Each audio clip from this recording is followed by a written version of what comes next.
नाजरीन, चिली के साहिल से बहुत दूर गहरे पैसिफिक ओशन के ठीक इस हिस्से में चारों तरफ सिर्फ पानी ही पानी है। समंदर की इस वीरानियों में यहाँ एक छोटा सा आइलैंड पाया जाता है जो ईस्टर आइलैंड के नाम से मशहूर है। लेकिन इसकी मशहूरी की असल वजह इसका नाम या फिर इसका पैसिफिक ओशन में बिल्कुल तन्हा होना नहीं, बल्कि ये आइलैंड यहाँ पाए जाने वाले दो कामत स्टैचूज़ की वजह से मशहूर है। नाजरीन, पैसिफिक ओशन के इस रिमोट आइलैंड पर हज़ारों की तादाद में पाए जाने वाले ये भारी भरकम स्टैचूज़ आखिर बनाए किसने थे? क्या वो किसी और दुनिया से आए हुए एलियन थे या फिर हम जैसे इंसान? नाजरीन, ये सब जानने के लिए आपसे गुजारिश है कि वीडियो को आखिर तक देखिएगा। नाजरीन, ये बात है साल 1722 की, यानी आज से तकरीबन 300 साल पहले, जब एक यूरोपियन एक्सप्लोरर जैकब रॉगविन अपनी बोट पर तैरते तैरते गलती से इस आइलैंड पर आ पहुंचा। उसने क्या देखा कि इस आइलैंड पर पत्थर से बने कुछ स्टैचूज समंदर को पीठ देकर खड़े हैं। देखने में ये स्टैचूज किसी देव की तरह लगते थे, जिनको बड़ी महारत से पत्थर को तराश कर बनाया गया था। जैकब को ये मंजर काफ़ी हैरानकुन लगा और तभी उसने इस आइलैंड को मज़ीद एक्सप्लोर करना शुरू किया। पता ये चला कि पूरा आइलैंड सिर्फ चंद स्टैचू से नहीं बल्कि कई 100 स्टैचू से भरा पड़ा है, जिनमें से कुछ खड़े हैं और कई ज़मीन पर गिरे हुए भी दिखाई दिए। जिस दिन ये एक्सप्लोरर इस आइलैंड पर आया था वो दिन ईस्टर संडे का था। इसी वजह से इसका नाम ईस्टर आइलैंड रख दिया गया। नाजरीन, उस दौर में इस आइलैंड पर सिर्फ गिने चुने लोग रहते थे और ये लोग इस आइलैंड को रापा नुई के नाम से पुकारते थे। लेकिन इन स्टैचूज़ को किसने, क्यों और कब बनाया, ये इन गिने चुने लोगों को भी मालूम नहीं था। बस उस दिन से लेकर यहाँ आर्कियोलॉजिस्ट और एक्सपर्ट के आने का सिलसिला शुरू हो गया।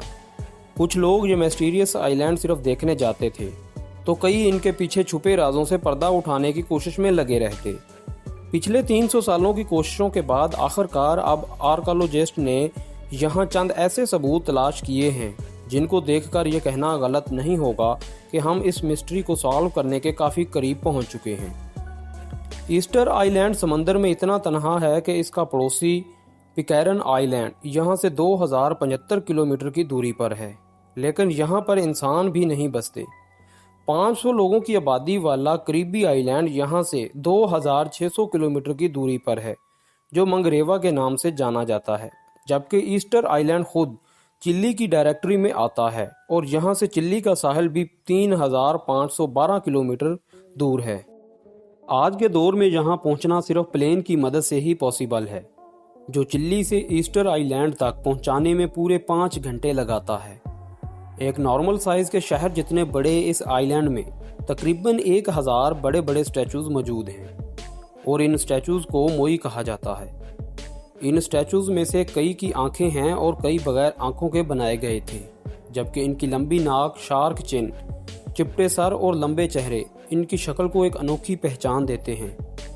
एक एस्टीमेट के मुताबिक ये स्टैचूज़ 13वीं सेंचुरी में बनाए गए थे, यानी आज से तकरीबन 700 साल पहले। कई स्टैचूज़ अपनी बॉडी समेत आइलैंड के बॉर्डर पे शान से खड़े हैं। कई के सिर्फ चेहरे ज़मीन पर पड़े देखे जा सकते हैं। लेकिन 2012 में एक्सीवेशन के दौरान एक हैरत अंगेज़ हकीकत से पर्दा उठा। पता ये चला कि सिर्फ इनके चेहरे ही नहीं बल्कि इनकी पूरी बॉडी भी है, जिसको ज़मीन के अंदर दफन किया गया था। नाजरीन, इनमें से सबसे लंबे स्टैचूज़ की हाइट 33 फीट, यानी इसकी हाइट एक पैसेंजर बस की लंबाई जितनी है, जबकि इसका वज़न 90,000 kg बताया जाता है, जिसको उठाना तो दूर की बात है बल्कि इसको हिलाने के लिए भी 500 लोगों की ज़रूरत पड़ सकती है। हैरानकुन चीज़ तो तब पता चली जब यहाँ एक रिसर्च के दौरान एक्सपर्ट्स को एक ऐसा स्टैचू मिला जो इनकम्प्लीट छोड़ दिया गया था। एक्सपर्ट की कैलकुलेशन के हिसाब से इसकी हाइट 70 फीट है, जबकि कंप्लीट होने के बाद इसका वज़न 300 टन के आसपास होगा। पत्थर को तराश कर स्टैचूज़ बनाना और फिर इतने ज़्यादा वजनी स्टैचूज़ को आइलैंड के डिफरेंट स्पॉट्स पर खड़ा करना, ये ऐसा टास्क लगता है जो इंसानों के बस की बात ही नहीं। लिहाजा कई सालों तक ये माना जाता था कि ये काम स्पेस से आए एलियंस ने किया है। लेकिन मॉडर्न रिसर्च ने ये थ्योरी बिल्कुल गलत साबित की, क्योंकि साइंटिस्ट और आर्कियोलॉजिस्ट को कई सबूत मिल चुके हैं जिससे ये बात जाहिर होती है कि ये स्टैचूज इसी आइलैंड पर मौजूद वॉल्केनो से निकलने वाले वॉल्केनिक ऐश स्टोन से बनाए गए थे, यानी ये काम यहीं इसी आइलैंड पर रहकर किया गया। नाजरीन, एक्सपेरिमेंट के तौर पर जब स्टैचूज की सिर्फ आंख को पत्थर पर तराशने की कोशिश की गई तो इस काम में पूरे 3 दिन लग गए। ये काम एक ख़ास टूल की मदद से किया गया जो पुराने दौर के लोग पत्थर तराशने के लिए इस्तेमाल किया करते थे। एक्सपर्ट्स का मानना है कि फुल साइज़ के एक स्टैचू को बनाने में 12 मजदूरों की टीम को कम से कम 1 साल लग जाता होगा। यहाँ मौजूद इनकम्प्लीट स्टैचूज को देखकर ये अंदाज़ा लगाया गया कि बड़े पत्थरों पर वहीं पड़े पड़े काम करके इसको स्टैचूज की शक्ल में तराशा जाता था। ऊपर वाला हिस्सा कंप्लीट होने के बाद इसको पत्थर से अलग कर लिया जाता। रिसर्च टीम को तराशने की बात तो समझ आ गई, पर यह समझना काफ़ी मुश्किल हो रहा था कि इतने वजनी स्टैचूज को वॉल्केनो साइड से कई किलोमीटर दूर आइलैंड के डिफरेंट स्पॉट्स पर कैसे पहुंचाया गया होगा, क्योंकि आखिरकार एक स्टैचूज का वजन तकरीबन 14 हाथियों के वजन के बराबर है। आज के दौर में भी अगर मशीन का सहारा ना हो तो ये काम करना इम्पॉसिबल लगता है। नाजरीन, ये जानने के लिए कई स्टैचूज का मुआयना किया गया जो बीच रास्ते पर गिरे हुए थे। इन सारे गिरे हुए स्टैचूज में एक चीज़ कॉमन थी, जो स्टैचूज किसी स्लोप पर गिरे हुए देखे गए वो मुंह के बल गिरे हुए थे, जबकि पीठ के बल गिरे हुए स्टैचूज चढ़ाई पर पाए गए। ये देखकर साफ जाहिर होता था कि जब ये स्टैचूज ट्रांसपोर्ट किए जा रहे थे तो ये स्टैंडिंग पोजीशन में थे और ट्रांसपोर्ट के दौरान ही ये गिरकर टूट गए। एक्सपर्ट्स का मानना है कि स्टैचूज को रस्सियों की मदद से पकड़कर बैलेंस किया जाता था और फिर इनको आहिस्ता आहिस्ता चलाया जाता था। जी हाँ, स्टैचू को चलाकर आइलैंड की डिफरेंट लोकेशन तक पहुंचाया जाता था। इस बात को प्रूफ करने के लिए कंक्रीट की मदद से स्टैचू बनाया गया और उसकी तीनों साइड्स पर रस्सियां बांधकर इसको बैलेंस किया गया। एक खास एंगल पर स्टैचू को झुकाने के बाद एक साइड से जब इसको खींचा गया तो स्टैचू हैरत अंगेज तौर पर आगे बढ़ने लगा। इसी तरीके से स्टैचूज को 50 फुट के डिस्टेंस तक मूव किया गया।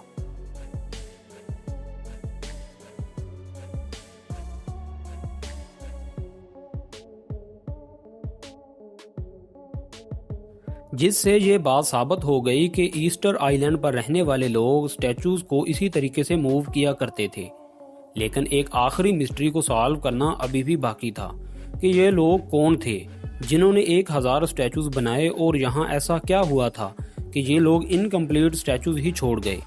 एक स्टडी में बताया गया कि रापा नुई या ईस्टर आइलैंड किसी दौर में 17,500 लोग रहते थे।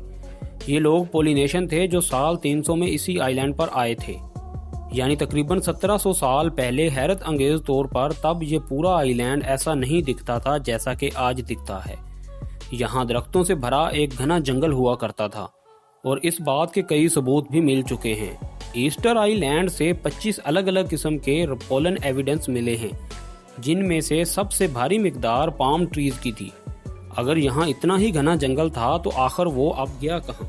नाजरीन, रिसर्चर्स का ख्याल है कि यहाँ बड़े पैमाने पर डिफोरेस्टेशन की गई। ऐसा समझा जाता था कि पाम ट्रीज का घना जंगल यहाँ आने वाले लोगों के किसी काम का नहीं था, क्योंकि वो लोग फार्मर थे। उनको ऐसी ज़मीन रिक्वायर्ड थी जहाँ वो खेती बाड़ी कर सके और जहाँ उनको स्टैचूज को मूव करने में आसानी हो। इसी वजह से शायद उन्होंने अपने हाथों से इस जंगल को ख़त्म किया। बड़े पैमाने पर डिफोरेस्टेशन की वजह से माहौल का पूरा इकोसिस्टम ख़राब हो जाता है, लेकिन ये अफेक्ट आहिस्ता आहिस्ता किसी स्लो पॉइजन की तरह ज़ाहिर होता है और यहाँ भी कुछ ऐसा ही हुआ। शुरुआत में तो इनको कुछ पता नहीं चला, लेकिन वक़्त के चलते यहाँ की ज़मीन बंजर हो गई, जिसकी वजह से आइलैंड पर रहने वाले लोगों के लिए खाना कम पड़ने लगा और फिर आखिरकार यहाँ ये लोग आपस में ही लड़ पड़े। आइलैंड से कई इंसानी हड्डियों और स्केलेटन भी मिले हैं जिन पर चोटों के निशान मौजूद हैं।